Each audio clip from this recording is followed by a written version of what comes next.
Hello everyone, welcome to my channel. मैं महेश राय स्वागत करता हूं आपका अपने चैनल में। तो कल तक हमने 210 तक क्वेश्चन कर लिए थे, तो चलिए आज करते हैं आगे। तो क्वेश्चन नंबर 210 जो था, मूर्छनाओं से उत्पन्न कितनी ताने साड़व प्रकार की बताई गई हैं। मतलब कि साड़व की कितनी ताने बताई गई हैं। तो ए 59, बी 49, सी 39 या डी 69।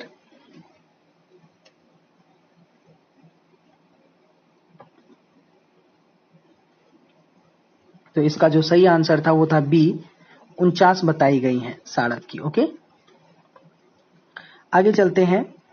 आज का प्रथम प्रश्न, क्वेश्चन नंबर 211, मूर्छनाओं से उत्पन्न कितनी ताने औड़व प्रकार की बताई गई हैं।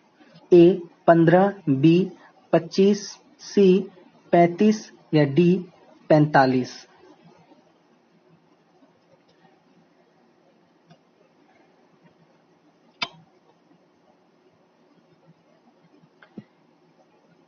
इसका जो सही आंसर है वो है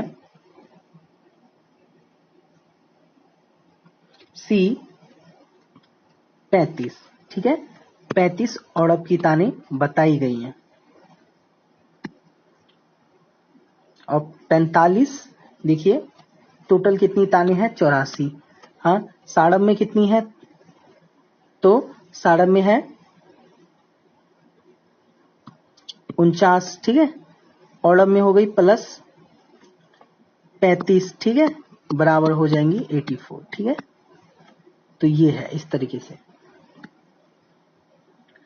क्वेश्चन नंबर 212, मतंग ने मूर्छनाओं से किसकी सिद्धि प्राप्त करने का प्रयास किया है।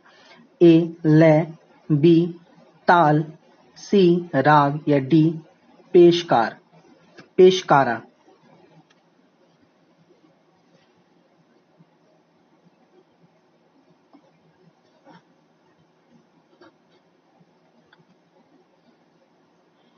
इसका जो सही आंसर है वो है सी राग। मतंग ने मूर्छनाओं से किसकी सिद्धि प्राप्त करने का प्रयास किया, तो राग की। ठीक है, चलिए आगे चलते हैं। क्वेश्चन नंबर 213, द्वादश स्वर मूर्छनावाद में एक मूर्छना में कितने स्वरों का समावेश होता है। ए 10, बी 11, सी 12 या डी 13।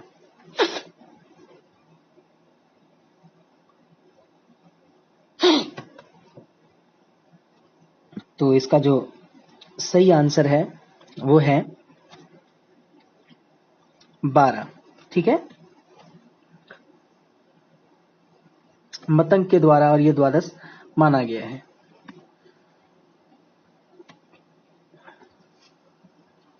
क्वेश्चन नंबर 214, महर्षि भरत ने मूर्छनाओं का क्रम किस प्रकार से व्यवस्थित किया। ए आरोही, बी अवरोही, सी संचारी या डी स्थाई।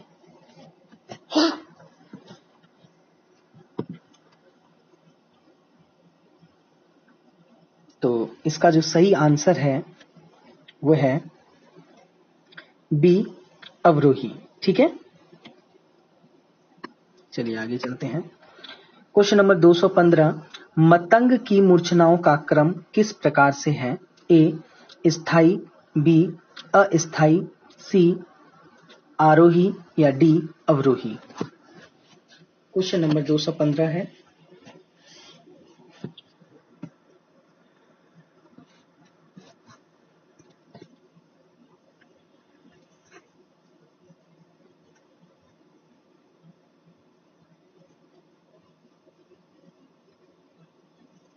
तो इसका जो सही आंसर है वो है सी आरोही। ठीक है, चलिए आगे चलते हैं। क्वेश्चन नंबर 216, संगीत उपनिषद सारो द्वार में मूर्छनाओं की संख्या कितनी मानी गई है। ए 7, बी 14, सी 21 या डी 28।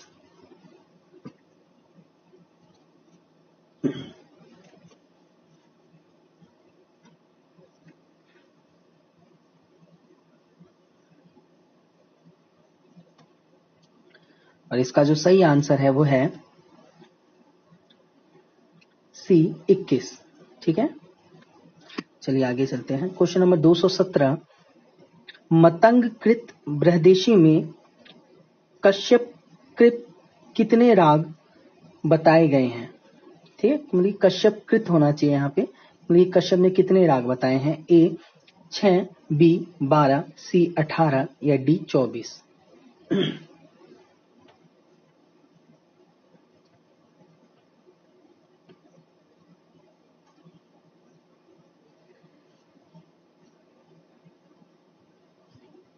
तो इसका जो सही आंसर है वो है सी 18 बताए हैं। ठीक है, कश्यप ने बृहदेशी में।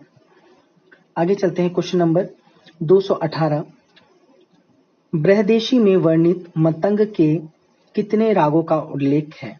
ए 16, बी 32, सी 48 या डी 64।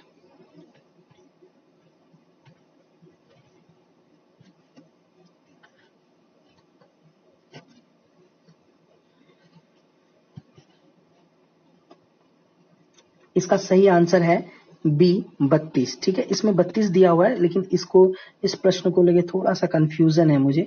ठीक है, आप सब बताना कि आंसर बिल्कुल ठीक है। मैं थोड़ा सा इस पे रिसर्च करूंगा, तब मैं आपको कंफर्म बताऊंगा।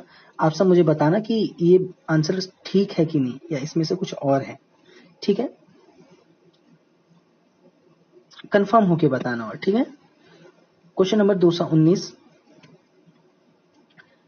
पुंडरीक विट्ठल ने सदराग चंद्रोदय में शुद्ध एवं विकृत स्वरों की कुल संख्या किस प्रकार व्यवस्थित की है? ए 7 शुद्ध और 6 विकृत, बी 7 शुद्ध और 7 विकृत, सी 7 शुद्ध और 8 विकृत, डी 7 शुद्ध और 9 विकृत। ठीक है, पुंडरीक विट्ठल ने। ठीक है, तो इसका जो सही आंसर है वो है बी 7 शुद्ध माने हैं इन्होंने और 7 ही विकृत माने हैं। चलिए आगे चलते हैं। क्वेश्चन नंबर 220, संगीत रत्नाकर में कितने राग नामों का उल्लेख किया गया है? मतलब कि संगीत रत्नाकर सारंगदेव कृत है और इसमें कितने राग माने गए हैं? ए 264, बी 266, सी 262 या डी 260। क्वेश्चन नंबर 220 है।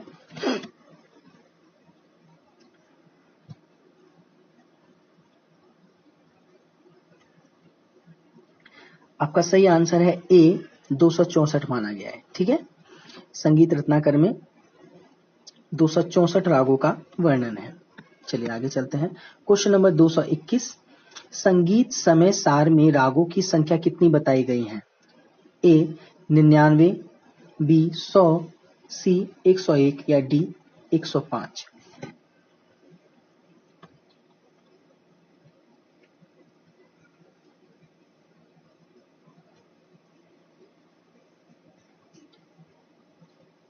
तो इसका जो सही आंसर है वो है सी 101।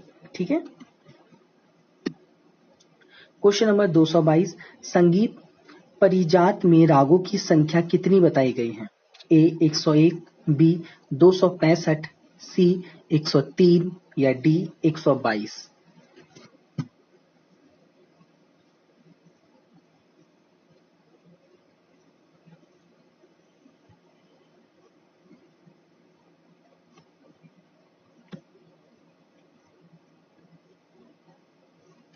तो इसका जो सही आंसर है वो है डी 122। ठीक है,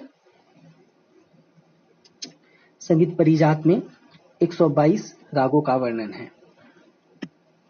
क्वेश्चन नंबर 223, राग तत्व विबोध में श्रीनिवास ने रागों की संख्या कितनी बताई है?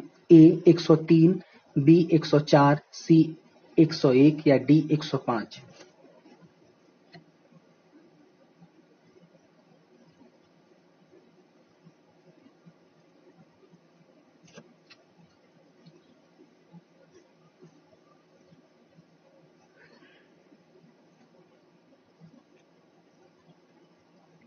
तो इसका जो सही आंसर है वो है सी 101।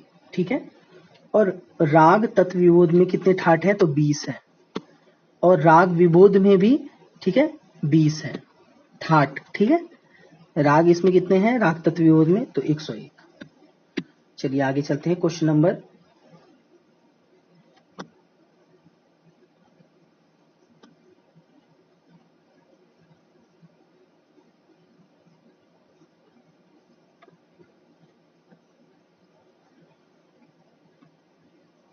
Question number 224।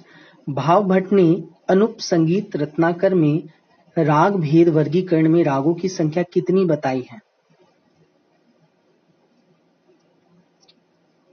ए 128, बी 148, सी 138 या डी 158।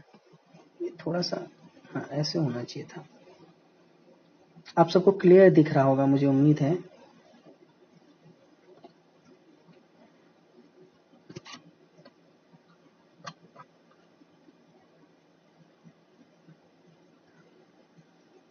तो इसका जो सही आंसर है वो है बी 148, ठीक है।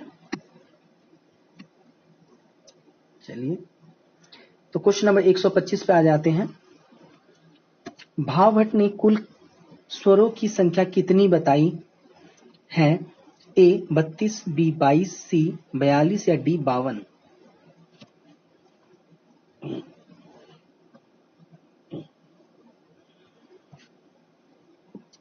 इसका सही आंसर है सी 42 बताई है रागों की संख्या, सॉरी कुल स्वरों की संख्या इन्होंने बताई है, ठीक है। Question number 226। संगीत रत्नाकर में विकृत स्वरों की संख्या कितनी बताई गई है? विकृत स्वर कितने बताए हैं सारंगदेव जी ने? ए 12, बी 14, सी 16 या डी 18।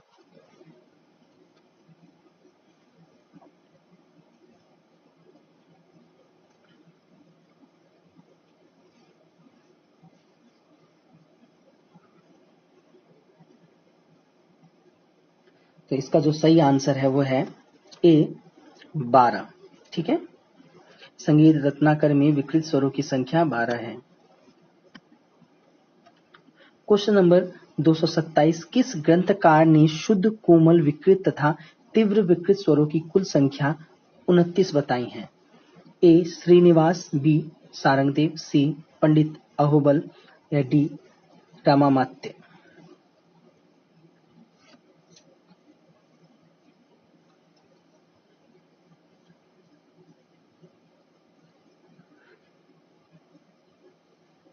तो इसका जो सही आंसर है वो होगा सी अहोबल ने बताई है 29 स्वर बताए हैं, ठीक है।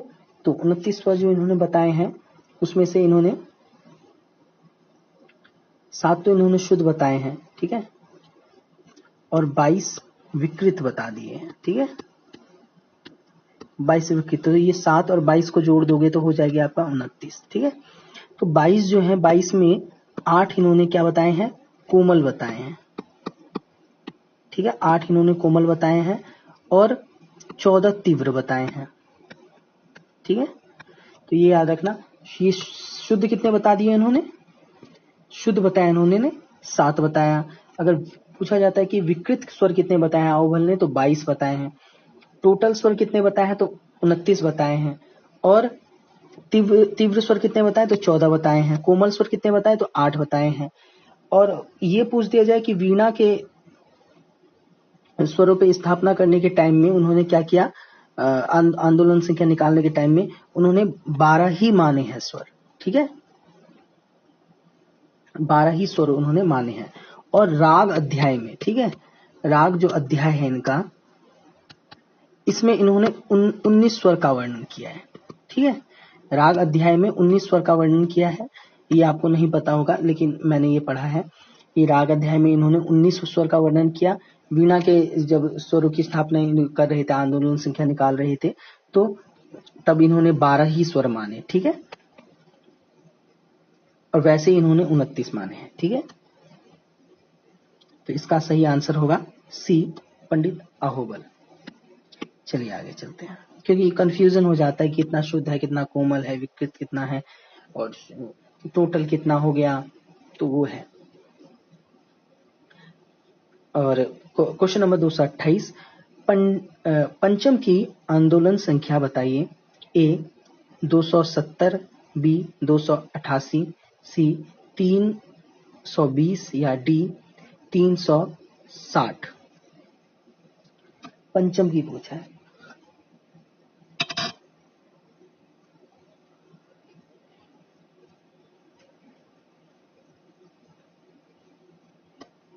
तो इसका जो सही आंसर है वो है 360 है। ठीक है, पंचम की जो आंदोलन संख्या है वो 360 है। चलिए आगे कर चलते हैं। 229, शुद्ध ऋषभ की आंदोलन संख्या बताइए। ए 218, बी 320, सी 270 या डी 405।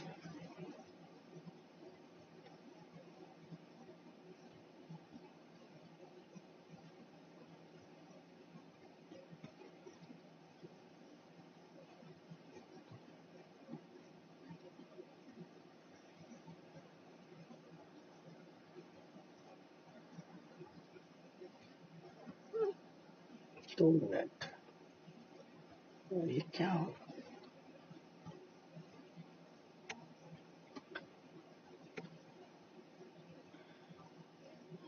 तो इसका जो सही आंसर है 270। ठीक है, चलिए आगे चलते हैं। क्वेश्चन नंबर 230, कोमल निषाद की आंदोलन संख्या कितनी है। तो ए 320, बी 360, सी 405 या डी 432।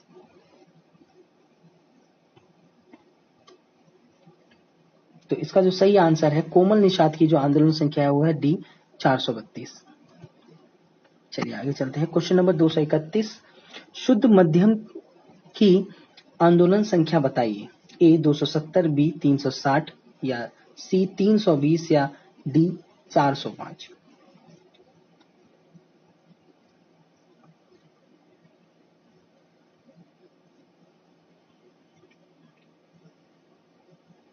तो इसका जो सही आंसर है वो है सी 320। ठीक है, आगे चलते हैं। क्वेश्चन नंबर 232, सोमनाथ ने गमक के कितने प्रकार बताए हैं। ए 17, बी 15, सी 20 या डी 19।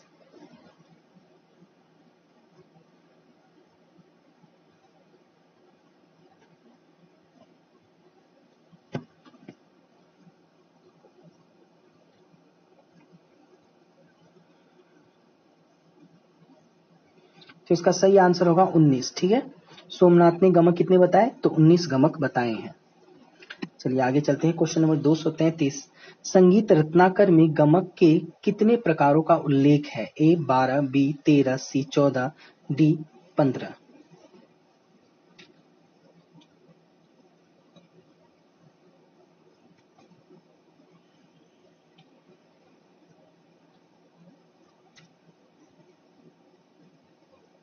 तो इसका सही आंसर होगा 15। ठीक है, संगीत रत्नाकर में 15 गमक के प्रकार बताए गए हैं। क्वेश्चन नंबर 234, नन्हेदेव तथा पार्श्व देव ने गमक के कितने प्रकार बताए हैं। ए 5, बी 6, सी 7 या डी 8। थोड़ी सी तबीयत भी मुझे डाउन सी लग रही है।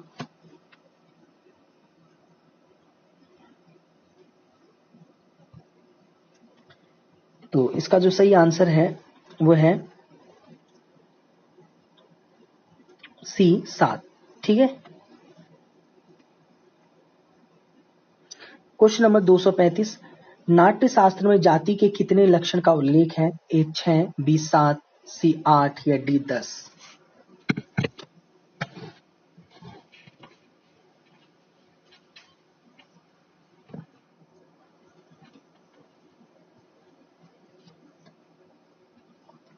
तो इसका जो सही आंसर है वो है डी 10। ठीक है, क्वेश्चन नंबर 236, जाति की परिभाषा किस ग्रंथकार द्वारा की गई है। भरत, आहुबल, दंतेल या मतंग।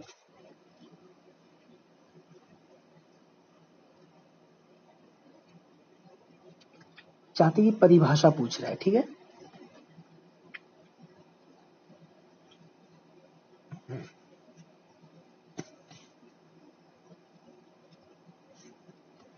सही आंसर है इसका D Matang. Question number 237, Ramayana कालीन संगीत में कितनी जातियों का उल्लेख है? 5, 6, 7 या 8?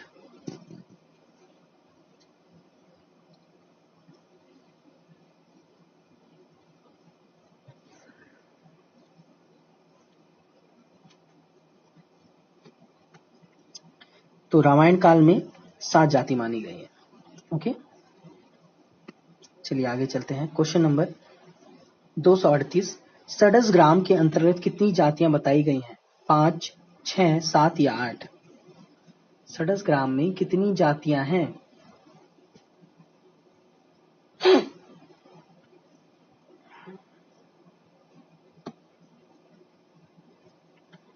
तो इसका जो सही आंसर है वो है सी, 7। ठीक है, षडस ग्राम में 7 जातियां हैं। क्वेश्चन नंबर 239, मध्यम ग्राम में जातियों की संख्या ए 10, बी 11, सी 12, डी 13?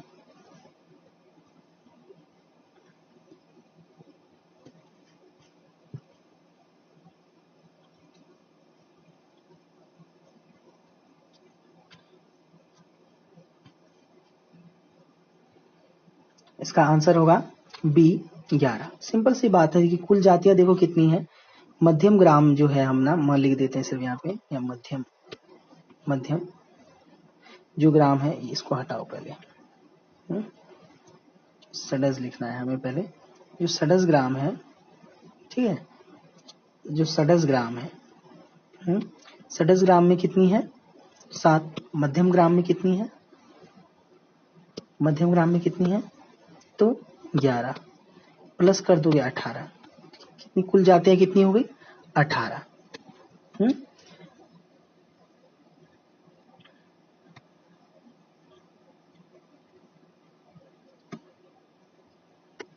एक चीज और मैं बता देता हूँ, जैसे अब जातियां, ये क्वेश्चन पे डिपेंड करता है कि आप क्या आंसर आपको क्या करना है। षडस ग्राम पूछा है या मध्यम ग्राम पूछा है या कुल जाति पूछा है। एक तो एक ये पॉइंट ऑफ व्यू आ गया। एक दूसरी जाति होती है कि जिसमें कुल जाति कितनी होती है? तो 3 जाति होती है ना, संपूर्ण, साड़व और औड़व। ठीक है, इनकी जो उपजातियां होती हैं वो 3-3 करके बनती है और वो 9 बन जाती है। ठीक है, तो ये भी जातियां वो भी जातियां, लेकिन क्वेश्चन पे डिपेंड करता है कि आप क्या आंसर लगाओगे। ठीक है, ये याद रखना, क्वेश्चन को अच्छे से पढ़ना है आपको। ये दोनों कॉन्सेप्ट आपको माइंड में रखने हैं।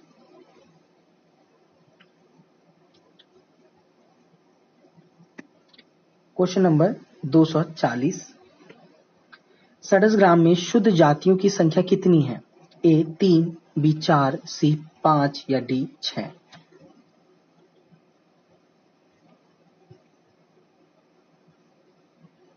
अब ये पूछा षडस ग्राम में कितनी है। तो देखिए षडस ग्राम में जो जातियों की संख्या है वो है, शुद्ध जातियां हैं वो है 4। ठीक है, शुद्ध जातियां जो है वो है 4। आगे चलते हैं। क्वेश्चन नंबर 241, मध्यम ग्राम में कितनी जातियां शुद्ध हैं?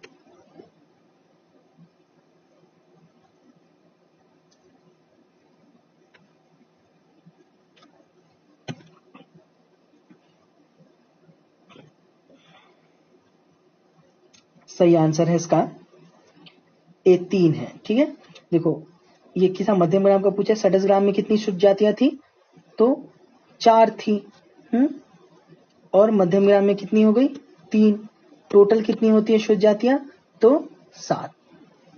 सेम यही पैटर्न चलता है मध्यम ग्राम में। मध्यम ग्राम में भी सेम यही पैटर्न चलता है, लेकिन मध्यम ग्राम में जो होती है वो कैसे होती है? शुद्ध कितनी होगी? 3। और विकृत कितनी होंगी? 11। ठीक है, ये हो जाएगा आपका, नहीं ये थोड़ा गलत हो गया है, ये वाला आपको नहीं करना है अभी। ठीक है, ये ऊपर जो मैंने बताया वो षडज ग्राम है, ठीक है, ओके। अभी षडज ग्राम देखो पहले, है ना, ये हो गया आपका 4 और 3 7, ठीक है। मध्यम ग्राम में 3, हाँ। जो विकृत स्वर होते हैं, हाँ, वो होते हैं कितने, 3 होंगे। षडज ग्राम में 3 हो जाते हैं और मध्यम ग्राम में हो जाते हैं आपका 11 हो जाते हैं, ठीक है। और इसमें क्या हो रहे थे आपके 4 3 हो रहे थे ना, 4 3, तो इस तरीके से भी हो जाता है। चलिए आगे चलते हैं। क्वेश्चन नंबर 242, जाति के 10 विधि लक्षणों का उल्लेख सर्वप्रथम किस ग्रंथ में किया गया है? ए बृहदेशी, बी नाट्यशास्त्र, सी संगीत परिजात या डी नारदीय शिक्षा।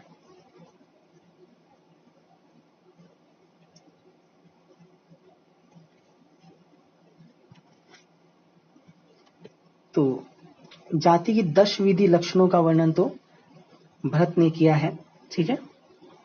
आंसर सही होगा इसका बी नाट्यशास्त्र में। चलिए आगे चलते हैं। क्वेश्चन नंबर 243, जाति के 10 विधि लक्षणों में से किस लक्षण को सर्वप्रमुख माना गया है? ए तार, बी मंद्र, सी ग्रह या डी अंश।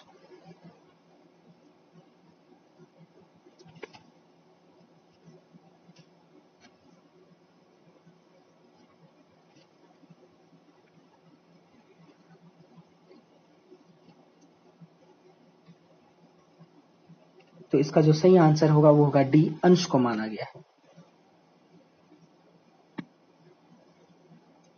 क्वेश्चन नंबर 244, यास्टिक ने गीतियों की संख्या कितनी बताई है? ए 2, बी 3, सी 4 या डी 5।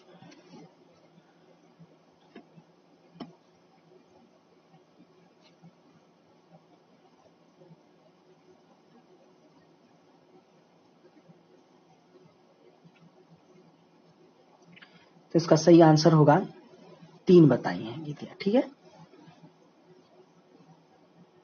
ठीक है। तो एक चीज मैं आपको बता देता हूं, यहाँ एक प्रश्न था, कौन सा जाति, षडज, मध्यम ग्राम जाति, जातियां हैं, यहीं पे था ना, मध्यम ग्राम की कितनी जातियां होती हैं।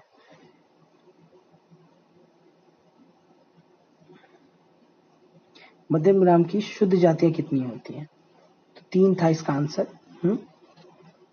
देखो इसको मैंने अभी समझाया था, लेकिन शायद आपको ढंग से ना समझ में आया, तो थोड़ा सा मैं बता देता हूँ। देखिए एक तो यहाँ आ गया आपका षडज, ठीक है, ये षडज ग्राम है, ओके, षडज ग्राम। ये हो गया आपका मध्यम ग्राम, ठीक है।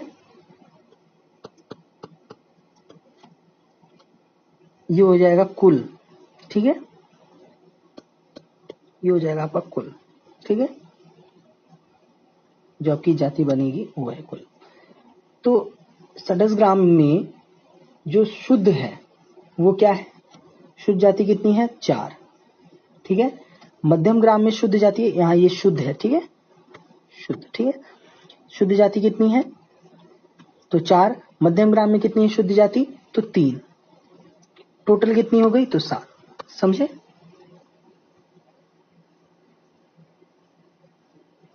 हाँ, षडज ग्राम में कितनी हो गई शुद्ध? 4। मध्यम ग्राम में कितनी हो गई? 3। और कुल कितनी हो गई? तो 7। अब बात आती है विकृत की, विकृत कितनी है ना? तो यही मैं उस टाइम समझा रहा था, तो ढंग से नहीं मैंने समझाया, तो आप फिर कंफ्यूज हो जाते हैं। तो विकृत जो है, षडज ग्राम में विकृत कितनी हो गई? 3। हाँ, मध्यम ग्राम में विकृत स्वर कितने हैं? तो 8, ठीक है। टोटल कितनी हो गई विकृत स्वर? तो 11, ठीक है। तो अगर ये पूछा जाता है यहाँ पे कि कितने, टोटल कितने हैं विकृत स्वर, टोटल कितने हैं? तो 11, वो मैं बता रहा था वहां पे, ठीक है। और षडज ग्राम अब समझ में आ रहा है ना आपको ये अच्छे से, तो मुझे उम्मीद आपको अच्छे से ये समझ में आ गया होगा। चलिए आगे चलते हैं। कहाँ तक करवाया था हमने? यास्टिक ने गीतियों कितनी मानी है, ये करवा दिया था। क्वेश्चन नंबर 245, सारंगदेव ने कितने प्रकार की गीतियों का उल्लेख किया है? 445 है क्वेश्चन नंबर।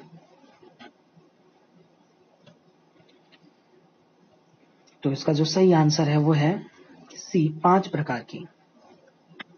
आगे चलते हैं। क्वेश्चन नंबर 246, मतंकृत बृहदेशी में गीतियों की संख्या कितनी बताई गई है? ए 6, बी 7, सी 8 या डी 9?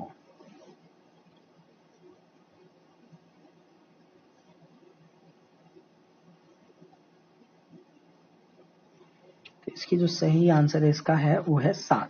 ठीक है, आगे चलते हैं। क्वेश्चन नंबर 247, सरदुल मुनि ने कितनी गीतियों का उल्लेख किया है? ए 1, बी 2, सी 3 या डी 4? क्वेश्चन नंबर 247 है। तो इसका जो सही आंसर है वो है 1। ठीक है, सरदुल मुनि ने कितनी गीतियों का वर्णन किया? तो 1। चलिए आगे चलते हैं। क्वेश्चन नंबर 248, ध्रुवा गीति का प्रयोग किस विधा के अंतर्गत किया जाता है? ए वृंद वादन, बी जाति गायन, सी नाट्य या डी बंसी वादन?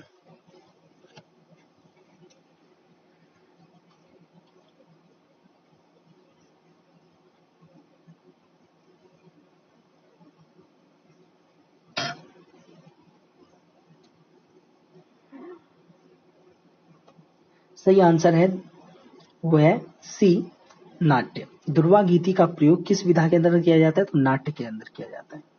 चलिए क्वेश्चन नंबर 249, ध्रुवा गीति का उल्लेख किस ग्रंथ में मिलता है? ए नाट्य शिक्षा, बी नाट्य शास्त्र, सी संगीत मकरंद या डी बृहदेशी?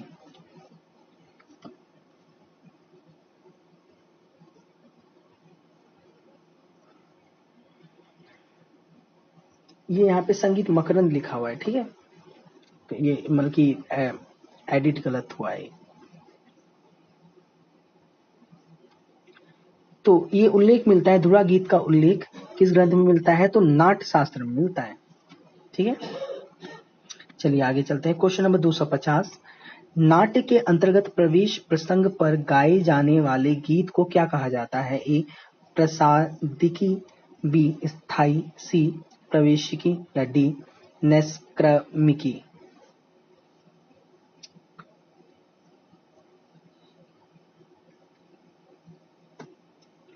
और इसका जो सही आंसर है वो है सी प्रावेशिकी। ठीक है, तो ये थे आज के हमारे 50 प्रश्न।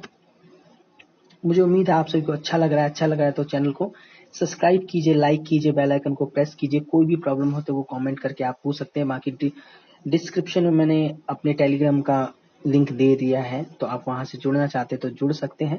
बाकी चैनल को आप शेयर जरूर करें, अगर आप सबकी हेल्प हो रही है थोड़ी भी तो चैनल को शेयर जरूर करिए एक बार। ओके, तो आज के लिए इतना ही। जय हिंद, जय भारत, थैंक यू।